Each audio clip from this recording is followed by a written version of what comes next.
أعوذ بالله من الشيطان الرجيم.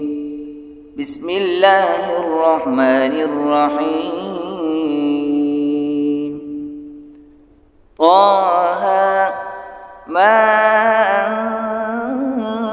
أنزلنا عليك القرآن لتشقى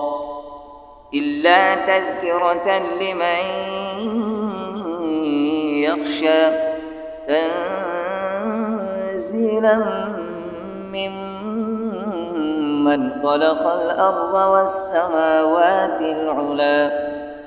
الرحمن على العرش استوى له ما في السماوات وما في الأرض وما بينهما وما تحت الثرى وإن تجهر بالقول فإنه يعلم السر وأخفى الله لا إله إلا هو له الأسماء الحسنى. وهل أتاك حديث موسى إذ رأى نارا فقال لأهلهم كثوا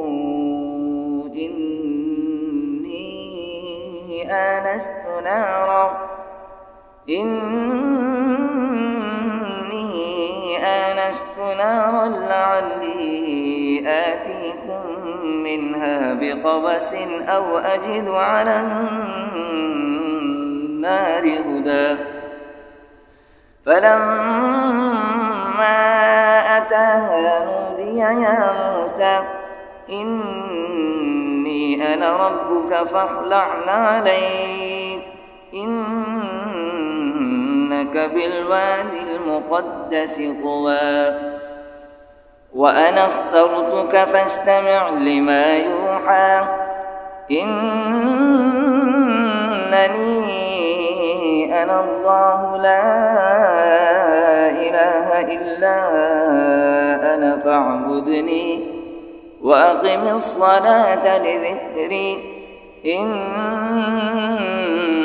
الساعة آتية أكاد أخفيها لتجزى كل نفس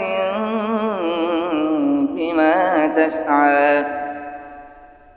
فلا يصدنك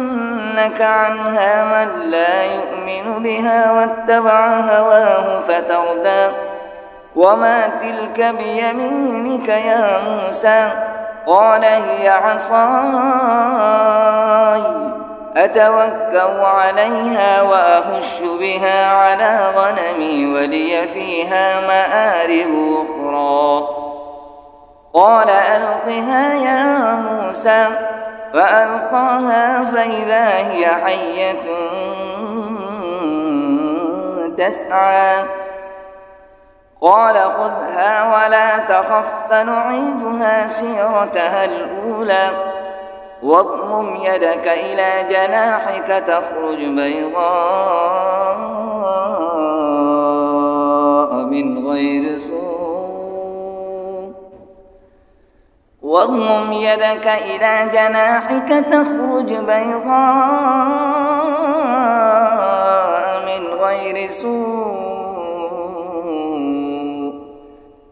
غير سوء آية أخرى لنريك من آياتنا الكبرى اذهب إلى فرعون إنه طغى قال رب اشرح لي صدري ويسر لي أمري واحلل عقدة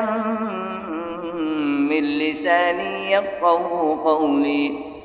واجعل لي وزيرا من أهلي هارون أخي اشدد به أزري وأشركه في أمري كي نسبحك كثيرا ونذكرك كثيرا إنك كنت بنا بصيرا قال قد أوتيت سؤلك يا موسى ولقد مننا لنقصنا عليك مرة أخرى إذ أوحينا إلى أمك ما يوحى أن اقذفيه في التابوت فاقذفيه في اليم فليلقه اليم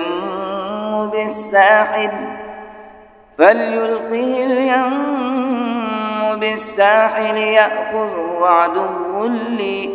وعدوا له وألقيت عليك محبة مني ولتصنع على عيني إذ تمشي أختك فتقول هل أدلكم على من يكفله فرجعناك إلى أمك كي تقر عينها ولا تحزن وقتلت نفسا فنجيناك من الغم وفتناك فتونا فلبثت سنين في أهل مدين ثم جئت على قدر يا موسى واصطنعتك لنفسي اذهب أنت وأخوك بآياتي ولا تنيا في ذكري اذهبا إلى فرعون إنه طغى